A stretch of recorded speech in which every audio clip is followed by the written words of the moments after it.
Hi, everyone, and welcome to the Quitcast. My name is Becca Syme, and I am an author success alignment coach. In particular, I specialize in personality alignment, which basically means if you know certain things about yourself and you know you can expect them to happen pretty consistently over and over, how do we adapt or organize or restructure our expectations of the way we should show up or the way we are constructing our expectations of ourselves in order to align more carefully with what we know is true.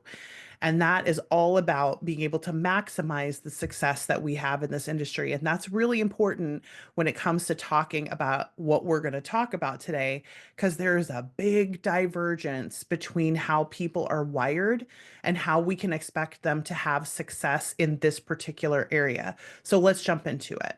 When I'm doing success alignment coaching with authors, which I've done thousands of times on an individual basis, part of what I'm looking for is their wish versus their will. So there's a huge divergence between I wish this would happen to me versus I want to make this happen for me. And it's really, really important to state that these two things are not two separate camps of people. It's not like there's one camp of people where they will always do what they want and one camp who's always just going to sit around and wish that things would happen to them. No, no, no. Everyone wills things and wishes things. It's just the things that we will and wish are really different for each individual person. And specifically, they organize around strengths much easier than around other things. I would say it's probably Enneagram has some similar overlap in terms of like the likelihood of expectations aligning between people who share a particular Enneagram number is likely as high as the way they align when you share a particular strength. But I want to talk about this. I wish it would happen to me versus I want to make it happen in a few different areas, in particular in the author life. And how I'm going to organize this is I'm going to talk about the problem that you might be having and how it will look to wish it would happen to you versus wanting to make it happen in each of these different areas. And I'm going to at least attempt to organize them around the actual personality traits that are likely causing or motivating this to happen. So let's jump in. So the first thing we're going to deal with is a consistent issue that a lot of relationship building dominant people happen, which is around the prioritization of writing and what is the wish it would happen versus the want to make it happen in this particular situation. And I'm organizing this around relationship building skills because most of the talent clusters in the blue, what we call blue strengths, organize themselves around people first, right? We tend to be a little bit more data responsive, but we also tend to be happier when our relationships are happier because what makes us feel the most fulfilled in life is when the people around us are in stasis with each other, are happy with us. When we're getting the love and care that we need, we're able to give love and care to other people. So that's just a motivation organization. What it doesn't mean, by the way, is that you can't also be productive in work and writing if you have this type of motivation. It just means different things are going to stand in the way of it.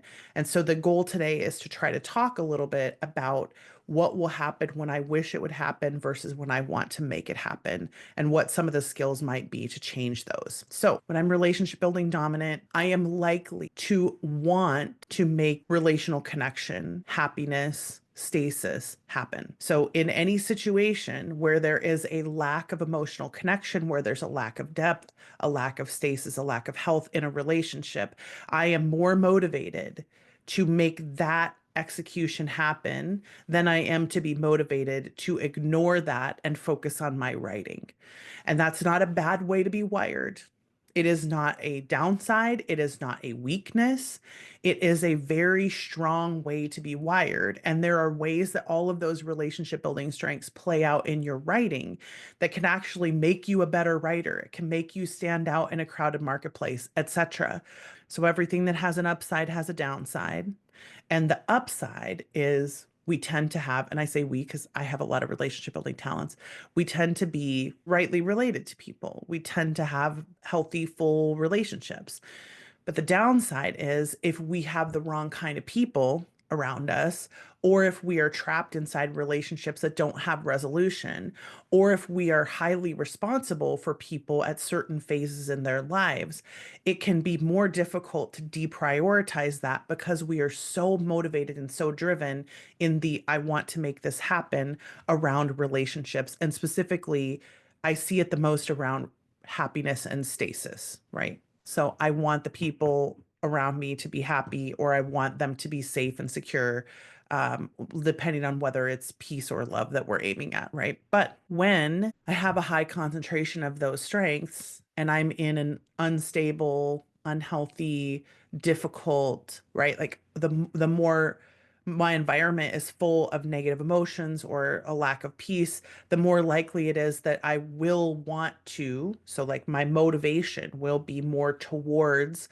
making stasis, happiness, peace happen in my relationships. And I'm not saying it shouldn't. I'm saying this is what I'm motivated by. This is what will make me the happiest. When I have a high empathy strength and I can feel everyone around me, and I will feel those emotions regardless of whether I separate myself physically from them or not, I'm still going to feel that. Then I may decide that writing gets deprioritized for a time so that I can handle the emotions that are around me and help people feel what they have to feel and do what they need to do. And if that's the case, then I want to also very quickly answer those rhetorical questions that I'm asking about why am I not writing more, etc. And it's because I have a higher motivation right now that is being called upon to do more work in this area. And if that's the case, then I have a choice. I can honor that motivation, or I can deal with the consequences of not honoring it and go in the different direction. And all I want to do is for us to disrupt the natural patterns just enough that we'll ask the question. So, for instance, if I have been raising small children for a long time, and now they're getting to a little bit older of an age where I can give them a little more autonomy, but I still have all these habits from when I was raising small children, I may want to disrupt that process a little bit and have a moment of clarity around, do I want to continue to do it this way, or do I want to prioritize my writing in the morning? And I may have to make some hard decisions. I may have to deprioritize. But what happens is we get so caught up in these situations where our natural instincts are acting on us, or our survival mechanisms, or our trauma responses, or our biology is acting on us. And we are falling into the I wish it would happen to me category, where we're making ourselves feel bad, focusing time on feeling bad about it, but we're not taking any action. All we're doing is having feelings.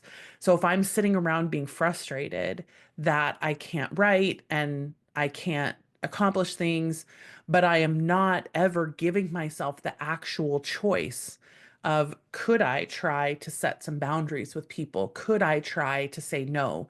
Could I try to leave the house? Could I try to reprioritize things? Could I ask for support? Those kinds of things.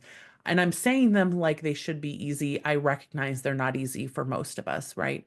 Probably for all of us who are wired this way.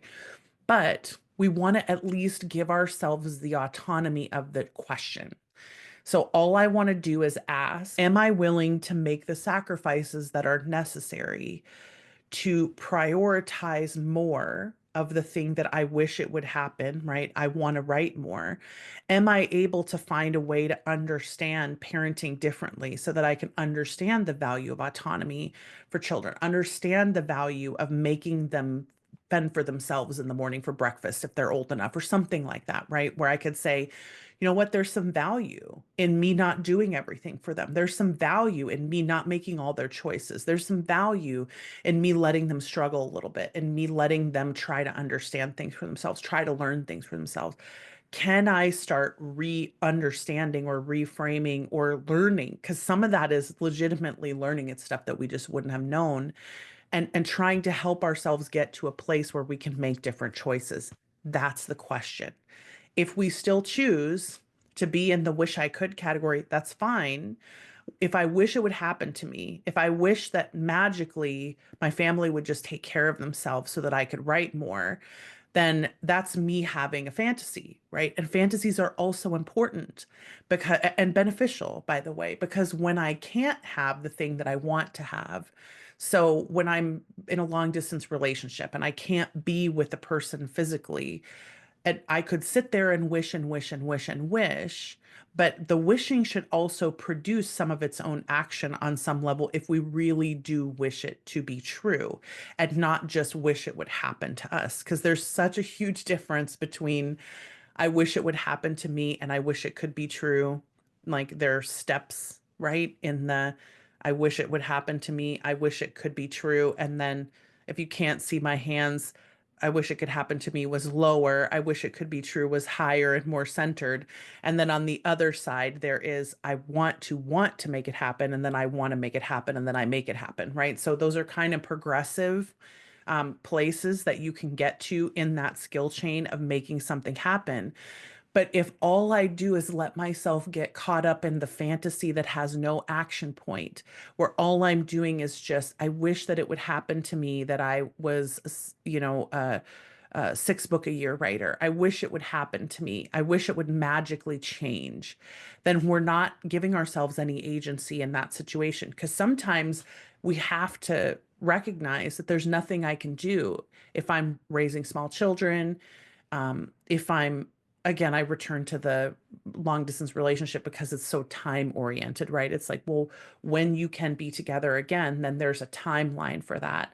And if you're not on some level progressing towards something in that timeline, then you're not going to progress through those action steps, right? Like through from the I wish it would happen to me to I wish it could happen to I want it to happen to I want it to happen, right? Like that progression is an important one if you should get to the other side of that arc. So if you're a writer and you want to get to the place where you're executing on writing, but what you want in the moment more is I want my family to be in stasis. I want everyone's needs to be met. I want to honor my responsibilities. I want to be connected. I want to be whole. I want to spend more time with my friends. I want it, whatever it is, right? Because the what I want to happen, I will make happen. And I don't mean you should want it more, because every single thing sometimes needs to be depreferenced if there's something we want more that's more important. And as somebody who's very relationship building dominant, I'm not a person who's going to say, you know what? Screw all that. Just write all the time. Because if that's not going to make you happy, if it's not ultimately going to provide you with more security and satisfaction, and it would be more satisfying and secure for you to have deeper relationships, then we don't want to push you in the direction of more productivity if that's not going to be your best life. That's not everybody's best life. And I just don't think that the productivity industrial complex realizes this. I think all the people who are wired to want to be productive more than they want literally anything else in life, they are more comfortable pushing themselves in that direction more often. And people who are not going to be satisfied by that. And it's so important. There's zero judgment on people who are satisfied by that and people who aren't. There is nothing righteous about being more satisfied by relationships than by outcome. There just is no righteousness. Everyone should be wired the way that they are. When you are wired this way, though, you need to know how to give yourself what you need. And sometimes what you need is to shut down all of the voices that are telling you you should be writing more and shut down the expectations that you should want it more than you do. Because what's going to ultimately make you the most happy is to have significantly more secure personal relationships than you have a more secure professional side of your life right now. That's also more important. It might change at some point in the future. But if this is the place you're in right now where what you wish could happen, I wish it would happen to me, versus what I want to make happen right now, when those two things are different, I need to be on some level okay with making sacrifices on one side of that continuum or the other when you have two things that are conflicting with each other. Right. So we're going to talk in a second about the people who are not in this space, but I think it's important because a significant number of writers are caught here where I have a lot of pressures coming at me. I have a lot of people who want things from me, and I do want to write. But in any one individual moment, I want relational connection or other people's happiness or security for other people or whatever more than that. It doesn't mean I don't still want success or want to write my book. It means I either have to find a way to get support so this happens on its own. So the thing that I want to see happen, either again, teaching people how to fend for themselves, teaching people how to have good boundaries, teaching people good emotional regulation skills, getting rid of people who are relying on you too much. Obviously, not your family, unless, unless you need to get a divorce, maybe. I don't know. But I'm not suggesting that anyone shuffles off their responsibilities. What I am saying is when you're not fully responsible for someone, like you're a friend, a colleague, a coworker, and they are becoming too much of a drain because they're always pushing you into this.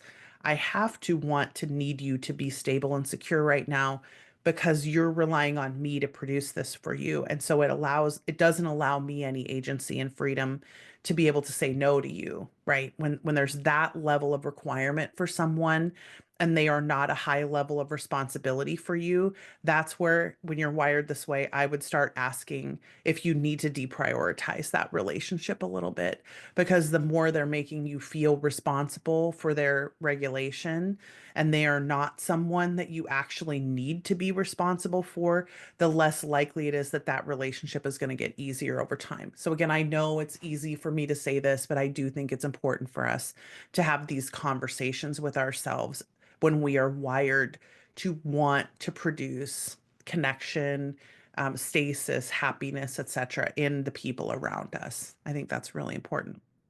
Okay, we're actually going to do the flip side of this, where I wish it would happen to me that I had deeper and better relationships versus I want to execute and be really productive, right?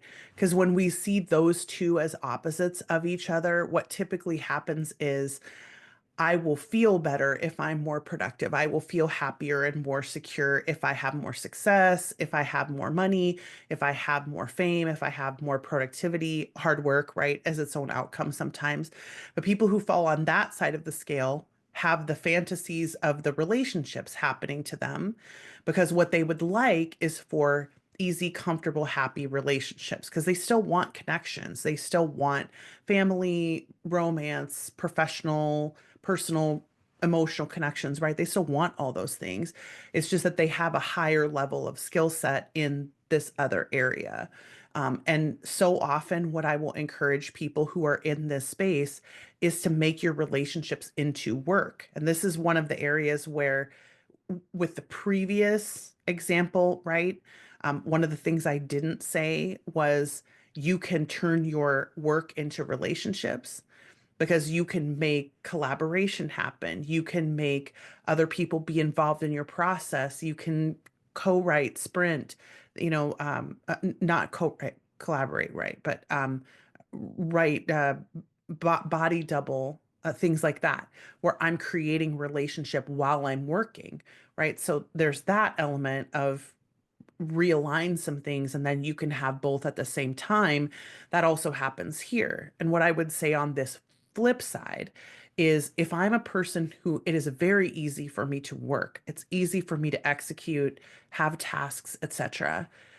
The hack for you to be able to have the kinds of relationships that you want and also not sacrifice the success that you want is to turn the relationships into work because work is fun for you. So, what I do with this, and I've done this with a couple of different clients in different ways, and I want to share both of them. For one of them, they actually have separate to-do lists for each of the people that matters to them. So they'll have, like, Becca as a friend, and here's all the things that Becca wants to do with me. And so I will make almost the equivalent of like a bingo card. Like, did we do this? Did we do this? Did we do this? Did we do this? And because I know them and I know what is fun for them, I know work is fun for them. So I don't feel like an obligation when I'm a list if I'm in a relationship with a person like that, a friendship or professional relationship, right? Because they like work. So when they are checking things off, they're getting excited about that. They're having fun. To-do lists are exciting. So I'm like, yeah, I'll give you a to-do list. Here's all the things that I want to do. Let's just check them off one by one. It's a little bit like a bucket list, right? What's fun about that is as a relational person, that makes me excited to spend time with them. Because then there's just this checklist of stuff that I know they're getting a lot of benefit from. I'm getting a lot of benefit from the connection. And then I'm able to provide the connection to them that I know that they want. And that is fun, right? But if I see that, if I, as the friend, or if you're a partner with someone like this, especially in romantic partnerships, if you don't understand this about the person, this can feel weird. But if you're a romantic partner of someone like this and they get excited about that, but you would feel obligated by it, you have to do the work to translate their excitement. You have to do the work to see the list as something that is fun for them to accomplish. And therefore, it is like you not having a list. When you need to work to have fun, then making your relationships work will make your relationships more fun. Most of what happens with people who are wired that way is that they don't actually know what to do to make the relationships be stronger. So they don't understand things like the bingo card is one of my favorite just because it feels like there's this shared excitement or game about it, but it still meets the like checking things off the list thing. I like the list. I thought it was super cool. The other game that I encourage people to play when they really, really like to play games is the points game. So it's similar to the energy penny points game, but it's a relational points game. So when I do something, my goal is to get $1 with that person on, say, like a weekly or monthly basis. So if I get 10 cents for having certain activities and a 50 cents for other activities and negative for some activities, right? Sort of like the energy pennies game, which again requires a high level of vigilance, but it also typically works with people who really like to gamify stuff. Having that ability to feel like you're winning a game is really a lot of fun. And then you're also giving the person that you care about the experiences that they're looking for in order to get closer to you. And again, I think this is hugely important if you're the kind of person who likes this. This is one of the ways to move. If you like gamification, if you like execution, if you like work, this is one of the ways to move that I wish it would happen to me into I want to make it happen. And then you have an easy way to execute on this. So that's the kind of flip side of that first option. And I'm going to caveat something in the middle before I do the next one. But I just want to say this is a construction that is really, really important. The construction of because I'm not currently doing it or because I don't know how to make it happen, that I feel on some level like it will never happen. And that's when we do the like throw our hands up in the air, like, why is this not happening? I don't understand, right, etc. And my goal in doing some of these episodes is to come in and say, look, there's a skill chain that you can go through. Like there's a set of steps that you can accomplish that will get you to the place where you can want this more or where you can make this thing you already want help you to make this fantasy come true, right? Because there's so many times that we just need to retranslate whatever this expectation is into what our personality needs in order to make it happen. And the way to get there is to assume that I am the person I am. So instead of saying, I don't have any relationship building traits and therefore I can't have good relationships, which, by the way, just as a statement is incorrect, because you can have good relationships as a dominant execution person.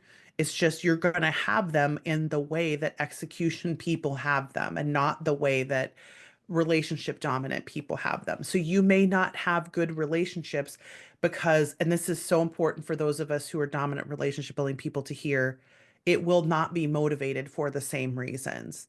So if you are in a friendship, romantic partnership, or professional relationship with someone who is not motivated by relationships, that relationship building domain, they are not going to be as excited about connecting as you will be. They might want to make you happy, so they might do connection for in order to they might want you to feel secure in the relationship. So they might connect with you because they know it makes you happy and they want you to feel secure in the relationship, but they're not being motivated by the same thing that you are. So they're not going to accomplish the actions in the same way. And this is really important. I see this a lot in people where they have opposing strengths, like someone with really high empathy and really low empathy in a partnership. And if you have a person who is naturally wired to want to validate people's feelings and naturally wired to make people feel heard and make people feel seen, that's often what they want in response. But if you have a partner who is not wired that way, and they're not naturally going to want you to feel validated because that's not a need that they have. They have a 34 empathy. So they can get to your validation from another place, but you're going to have to figure out a way to translate that for them, to help them understand what it is that's going on, to help them find a way to get you what you need.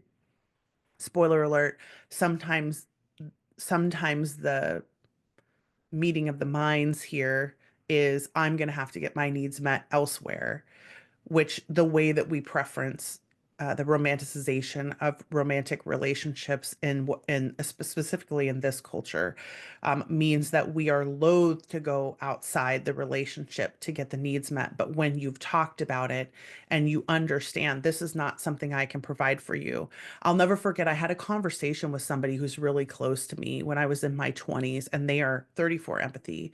And they basically sat down and were like, look, I want to have a relationship with you. I want you to be important to me. I'm important to you. I want us to be close, right? Was what they were saying. And they didn't have words for this at the time. They basically just said, I'm not an empathetic person. And if what you want is for me to validate and cry and listen and things like that, that's really taxing for me. It's not something that I can easily provide for you. I can do it when you need it to be me who does that. But if you need that to happen in a different way, like if you need it a lot, I need you to find somebody else to help you with that need. And when I tell people this story, I think there's this immediate response from relationship building people where they're like, "Oh my God, I can't believe they would say that to you. Like, how could they not want?" And I'm like, listen to yourself though. You have a lot of relationship building strengths. The easiest thing in the world for you to do is to empathize with somebody, to make them feel seen and heard, etc. When that's easy for you, you think it should be easy for everyone. So why would I not want to provide that for this person that I care about a lot and I want them to be in my life? And I actually felt more loved and cared for by that person because they set me free of those expectations.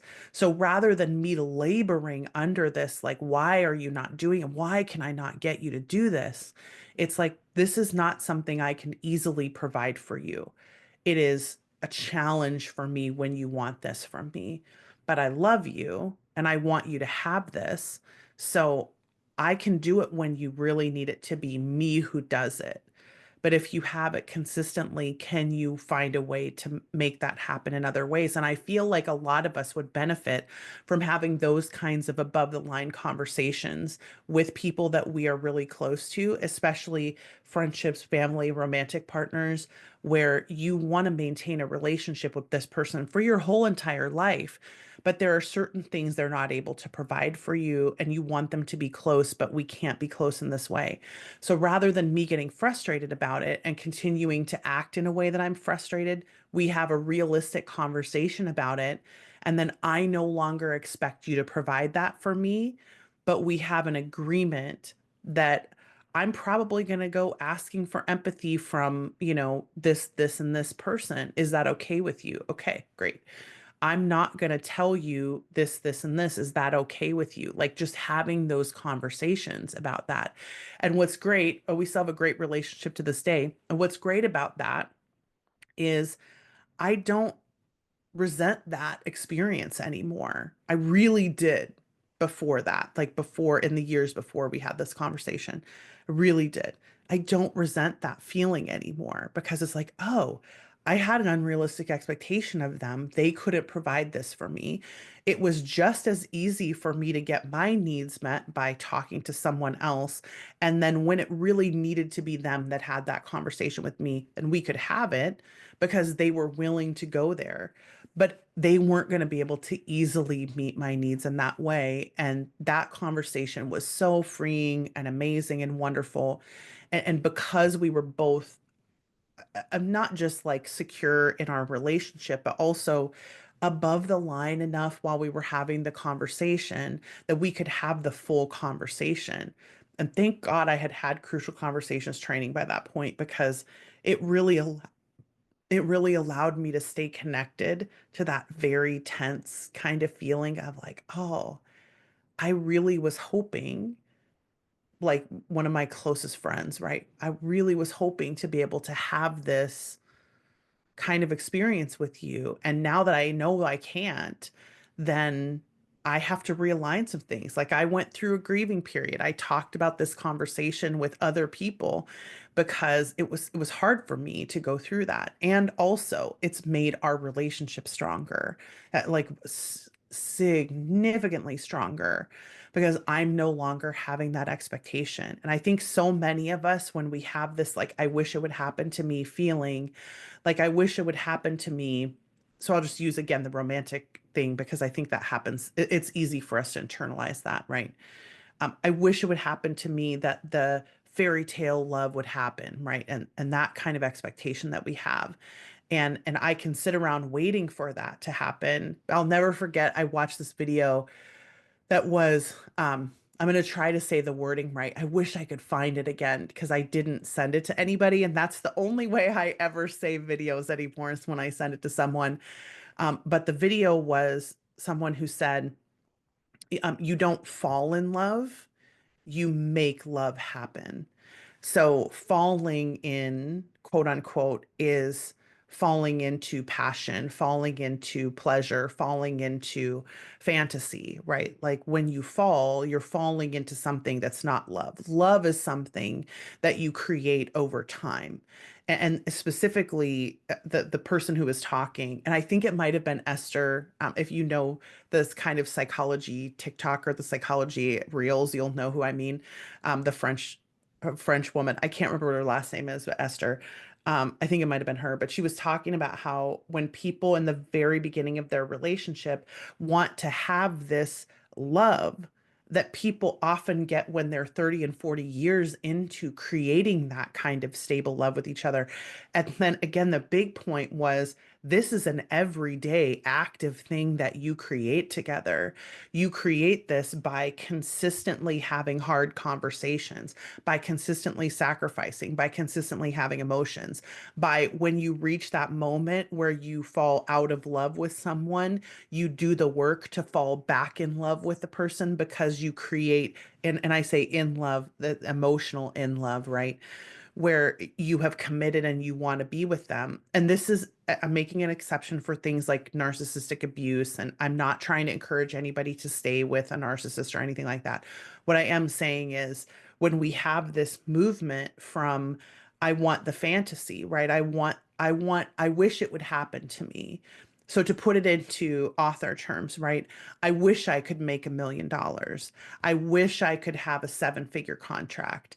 But what we're doing is wishing that it would happen and then not having any action that's attached to it, because that wishing is creating pain in us and frustration in us and demotivation in us, rather than, and I think this is really important, rather than seeing that as an arc that happens where at some point in the future that can still happen to you, but you're going to have to want to do all of the steps in between that, several of which might include bad releases, uh, having to quit being a full-time author and get a part-time job, having to have some failures, having to deal with losing an audience, having to go through burnout, uh, having to renegotiate your entire career. Like, what if that thing that you're expecting to have sort of like just happen to you was possible at the end of all of this work? But in order to change yourself from the person who just wishes that it would happen into the person who wants to see it happen, I have to believe that it's possible for me to do the work and survive the work to get there. And this is the big difference maker for me. So sometimes the shift from being that I wish it would happen to me into I want it to happen is about me saying I can't do it now. Like I can't make seven figures now, but that just can't yet. I can't yet do that. But I could do it if I acquired some skills, right? Because everything for me is about there's a skill chain to that. Can I identify the skill that's missing so I can get to the next step? And that might be a process sometimes, right? To try to figure out why am I not getting to this place? And you might have to get support, ask questions, find experts to talk to, deconstruct the process, do some learning, etc. Right? There might be a lot of work to that. But if I genuinely believe on some level that I do want to make this happen in this moment, then I'm going to continue to do the work to get there. But I may have to move myself along that continuum because there may be something else that is in opposition to this that I want more. So now that we've kind of done that caveat, I want to talk about one of the other most important wish it would happen to me versus want to make it happen things that I see in coaching, which is I want to make seven figures or I want to be famous or I want whatever it is, right? When I genuinely want to make that happen, there's a mindset shift that happens in me where I am willing to go through whatever I have to go through in order to get to that place. And some people naturally come by that. It's a personality thing, but many of us can work ourselves to that place if we can either translate what's on the opposite side of that continuum for us, like what is it that I actually want more in the moment versus do I actually want that thing?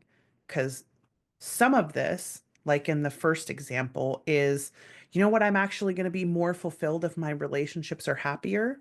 So maybe instead of expecting myself to want to work more, I'm going to expect myself to want better relationships and to let myself not do that versus the people who need to learn how to translate that I wish it would happen to me into I want it to happen by doing something like creating more relationships around their writing, creating better boundaries, right? But when I get over to this place where I want to make it happen, then I will do the work that's necessary to get it to happen. But so often, those of us who are in the I wish it would happen to me category are there are things that we want more than we wish it would happen to us. And those things might be, I want to only write what I want. And in that case, I have to be willing to, because that could still happen by me writing what I want, but I have to be willing to take the punches that might come when I'm writing only what I want to write. So those of us who are islands in the right to market archetypes, which I'll link to that in the show notes, but those of us who are islands in the right to market archetypes or trailblazers, we understand that because we are not intentionally looking at the market, there's always a possibility that we, if we're not shaping ourselves in that direction on any level, that we may or may not hit the market. By the way, that's possible for all four archetypes anyway, but the islands and the trailblazers have to deal with it the most because they're the ones who are the most likely to not be able to change themselves in response to the market. Whereas most of the time, drafters and evergreens can do a little bit more work to change themselves. Obviously, drafters the most, evergreens the least out of those two. But when I am a person who really wants the most to write whatever I want to write, then I have to be willing to take the lumps if I don't happen to be writing what the market wants in that moment. It doesn't mean that I can't write what the market wants, because there are plenty of islands who make crap tons of money, and there are plenty of trailblazers who make crap tons of money. It is not that all drafters are the only ones who sell, and drafters are the ones who have the easiest time forcing themselves to write to market. Everybody else struggles at least a little bit. Some of us can't do it at all, right? We can't force ourselves to write what we think the market wants, quote unquote. But if what I want on the opposite side of that fantasy of being a seven-figure author, being famous or whatever, if what I want is to write what I want, then I have to be willing to fail sometimes, to have bad releases, to not be able to sell in the moment, to potentially have other options uh, in my financial capacity to provide for myself if what I want is the thing I want the most is to do whatever I want to do. If I don't want that the most, though, and I just have been doing it because that's what I have always been doing, is it possible for me to move myself a little more along the continuum of could I want that a little more so that I could accelerate my experimentation with trying to write to market? With trying to look at what is going on and what's selling and seeing if I can fit myself into that space. And again, I cannot state this enough. It is not necessary for you to do that because there are so many people who naturally write what the market wants without having to try to do it. So it's not that everyone needs to do this. I'm saying if you're in the situation where you've only been writing what you want, could you move yourself a little bit more on that left-sided continuum towards could I want it enough that I might experiment with trying something a little bit different, right? When I have this wish of I really would like to be a seven-figure author, I really would like to make money, the question for me is always, okay, but what do you want? Like if I can hear the wish in the coaching session, but I don't hear the want, the will in the coaching session. So what is it that you're willing that is opposed to that?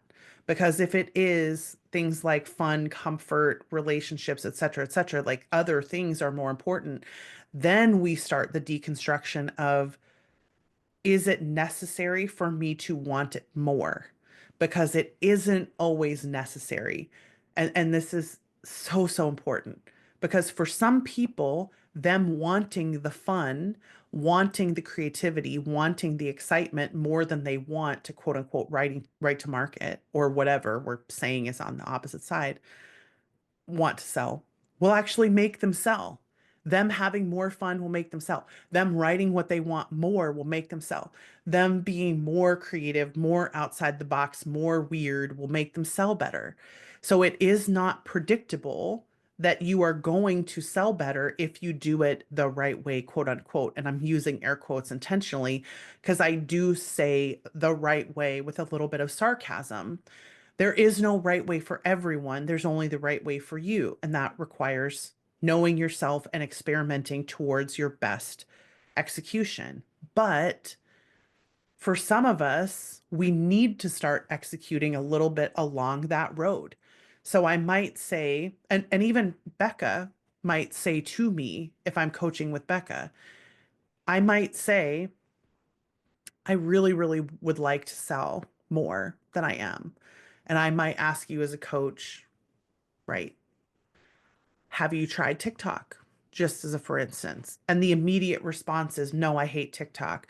And then Becca, because I hear that, do I want it to happen to me versus do I want to make it happen very strongly? And also because there are plenty of people who sell without using TikTok, then I might say, okay, great, let's find a different way to find you discovery. And also, if I don't fall super, super hard on the I hate TikTok side, and it's just a I can't yet do TikTok, then I might have a very different set of coaching with you because I might instead be talking about, okay, what's the next step in the skill chain that we can find you? Like, how can we create an experiment that will make you feel like you have more facility? How can we set the expectations of what success looks like so that you can feel like you're making more progress, which will likely make you want to come farther towards that? I will make it happen. Because so many of us have personality traits that make us want to give up when we don't feel competent at things. And there's a lot of them that can do that or assume that if I'm not currently competent at something, it's going to be too hard for me to become competent at it. So, depending on how extreme the hatred of TikTok is, if the desire to sell is even remotely significant enough, I usually will suggest, well, have you tried this, especially if you write in romance? Have you tried this? And if you haven't, could you experiment with it? And depending on how much you hate it, I might say, yeah, don't even go near that. That's way too big of a motivation. there is so much will against doing that that it's not worth tackling right now. But then I have had those same people come back to me 2 years later with far less will on the anti-TikTok space because they've changed their mind about something, right? So this is the other thing that I think is important about this opposition between I want it to happen to me versus I will make it happen, is that you may change in the continuum between those two extremes at any time.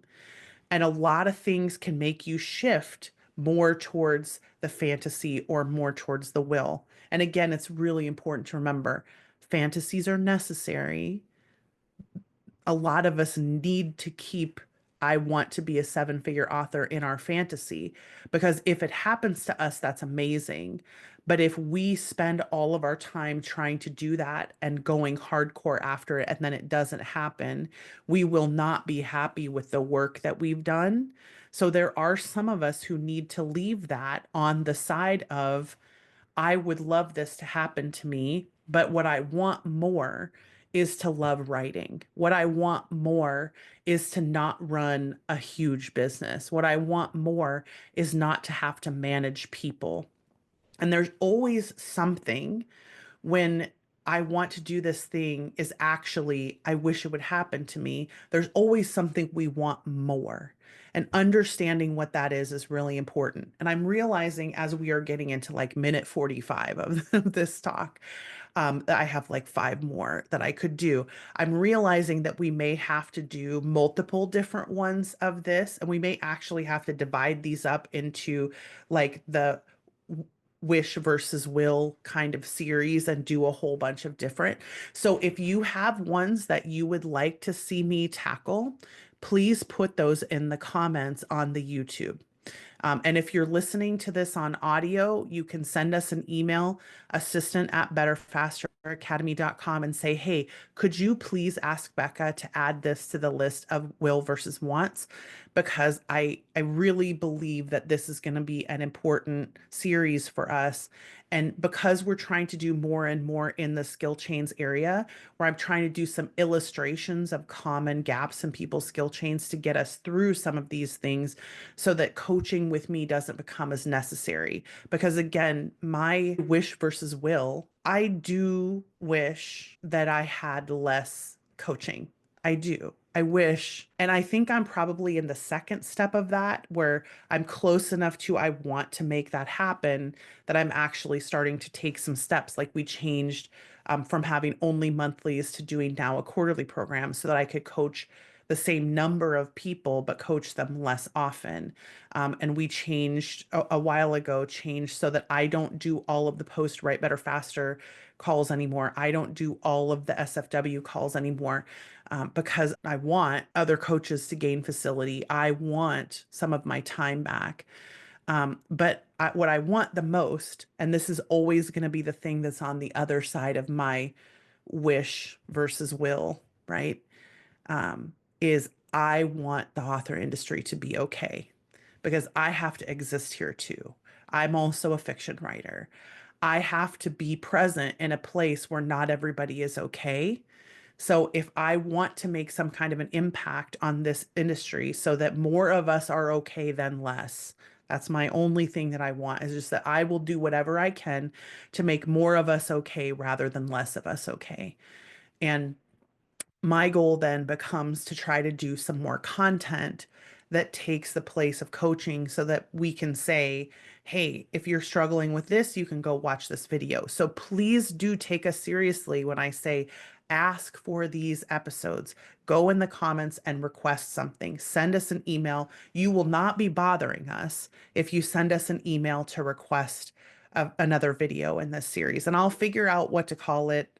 I still don't know if I want it to be the will versus want uh, uh, or the wish versus will. So whatever I said in this episode, we'll figure something out for the future. But I have a feeling we're going to have to make several of these. So like I said, please do ask us for them because I need to stop.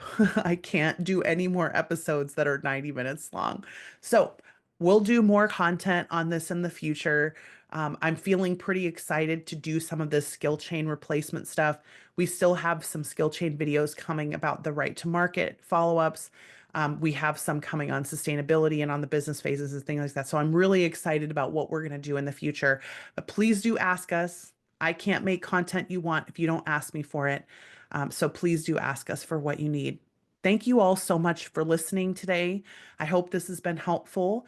And I hope it was organized in an easy enough way that it made sense. I will watch this back through and see if there's any tweaks I can make, but I hope this was helpful. It seemed to flow in the right way when I was doing the prep, but you never know with execution.